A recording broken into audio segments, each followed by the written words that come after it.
దాని మీద బ్రిడ్జ్ చేస్తున్నటువంటి సందర్భంలో కేంద్ర మంత్రి గడ్కరీ గారు అలా కాదు స్తంభాలతోటి, ఎందుకంటే ప్రజలు అటు ఇటు రాకపోకలు వారికి ఇబ్బంది లేకుండా ఉండాలి అని చెప్పినటువంటి సందర్భంలో కొంచెం డిజైన్ మార్పు కోసం చూస్తున్నాము. అది వెంటనే అయిపోతుంది. అయిపోయిన వెంటనే ఈ 4-5 బ్రిడ్జిలు కూడా ఈ నేషనల్ హైవే మీద చేసేటువంటి అవకాశం ఉంది. గడ్కరీ గారికి ప్రధానంగా నేను ధన్యవాదాలు తెలియజేస్తున్నాను. ఎందుకంటే వారు వెంటనే స్పందిస్తూ ఎప్పటికప్పుడు ఆంధ్ర రాష్ట్రానికి కావాల్సినటువంటి రోడ్ల సౌకర్యం కావచ్చు, వీటి మీదకి దృష్టి సారిస్తూ వారు అన్ని విధాలా కూడా రాష్ట్రానికి తన సహకారాన్ని అందిస్తున్నటువంటి సందర్భంలో వారికి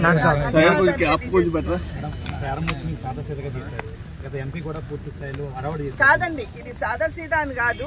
సర్వీస్ రోడ్స్ కావాలి. సర్వీస్ రోడ్స్ అవ్వాలి అని అంటే ఈ ట్రాఫిక్ డైవర్షన్ అనేది కావాలి. కనుక వెంటనే ఇక్కడ బ్రిడ్జ్ మీదుగా ట్రాఫిక్ డైవర్ట్ చేస్తూ సర్వీస్ రోడ్స్ చేసుకుంటాం. ఆ సర్వీస్ రోడ్స్ కూడా అయిపోయిన తర్వాత పెద్ద స్థాయిలో ఖచ్చితంగా గడ్కరీ గారు వచ్చి దీన్ని ఇనాగ్రేట్ చేస్తారు. అదే రాజమండ్రి మాత్రమే కాకుండా రాజమండ్రి పరిసర ప్రాంతాల అందరి చిరకాల వాంఛ ఇక్కడ మోరంపూడి దగ్గర ఒక ప్రయోగం కారణం ఏంటంటే మనం ప్రత్యక్ష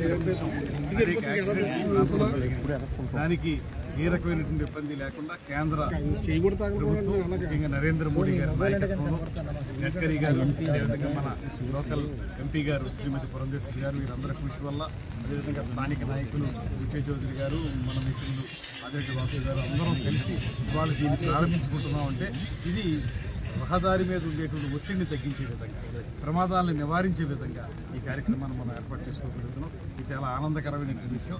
ఇదే విధంగా ఇంకెక్కడైతే ఎక్కువ ప్రమాదాలకి ఎక్కువగా నోచి ఉండేటువంటి పరిస్థితులు ఉన్నాయో అక్కడ కూడా ఇలాంటి ఫ్లైఓవర్లు వేసి తద్వారా మనం ప్రజల మాన ప్రాణ రక్షణ అన్నీ కల్పించే విధంగా మనం చూడాల్సిన బాధ్యత.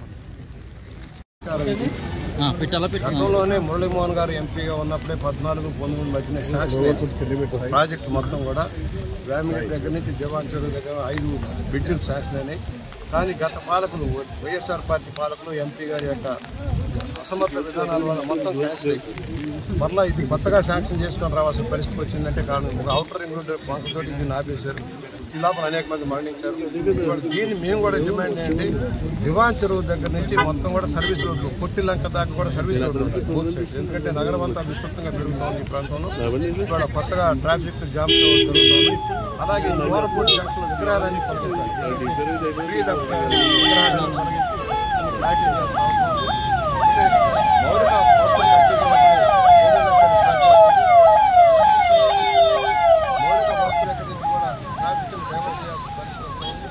అలాగే కొత్తగా రాబోయే రోజుల్లో మరో రైల్వే బ్రిడ్జితో పాటు మరో రోడ్డు బ్రిడ్జ్ కూడా అవసరమయ్యే పరిస్థితి వస్తుంది. దాని మీద కూడా విచారణ చేయాలని మేము కోరుతాం.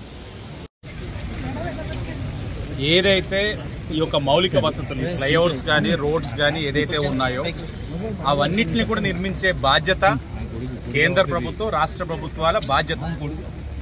దీంట్లో ప్రజాప్రతినిధి యొక్క పాత్ర, వాటిని పర్యవేక్షించి కేంద్రంతో రాష్ట్రంలోని ఏదైతే ఉన్నాయో వాటిని అనుసంధానంగా ముందుకు తీసుకెళ్దాం.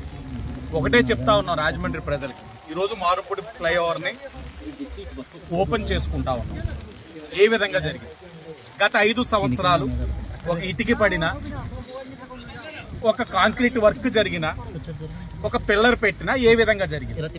మేము ఆర్భట్టాలకి దూరంగా, పబ్లిసిటీకి దూరంగా ప్రజలకు ఏది మేలు జరుగుతుందో ఆ కార్యక్రమాలు చేసుకుంటూ వెళ్తా ఉన్నాం. దాంట్లో భాగంగానే ఫ్లైఓవర్ అనాలోచనతో, అవగాహన రహిత్యంతో ఏదైతే 4 ఫ్లైఓవర్లు గత 5 సంవత్సరాలు కోల్పోయి ఉన్నామో ఈ రాజమండ్రి పార్లమెంట్ కానీ ఈ చుట్టుపక్కల ప్రజలు కానీ అవన్నీ కూడా గౌరవ ఎంపీ గారు పురంధేశ్వరి గారు వాటిని ఫాలో చేస్తారు. ఈ సందర్భంగా రాజమండ్రి ప్రజలుగా మేము ప్రధానమంత్రి నరేంద్ర మోడీ గారికి, అలాగే ఈ శాఖకు సంబంధించిన మంత్రి నితిన్ గడ్కరీ గారికి, గౌరవ పార్లమెంట్ సభ్యురాలు పురంధేశ్వరి గారికి, అలాగే భవిష్యత్తులో ఇవన్నీ కూడా అవడానికి సహకరించవలసిందిగా గౌరవ ముఖ్యమంత్రి నారా చంద్రబాబు నాయుడు గారికి, ఉప ముఖ్యమంత్రి పవన్ కళ్యాణ్ గారికి వేడుకుంటా ఉన్నాం. వాళ్ళందరూ కూడా చేస్తారని కూడా ఆశిస్తా ఉన్నాం.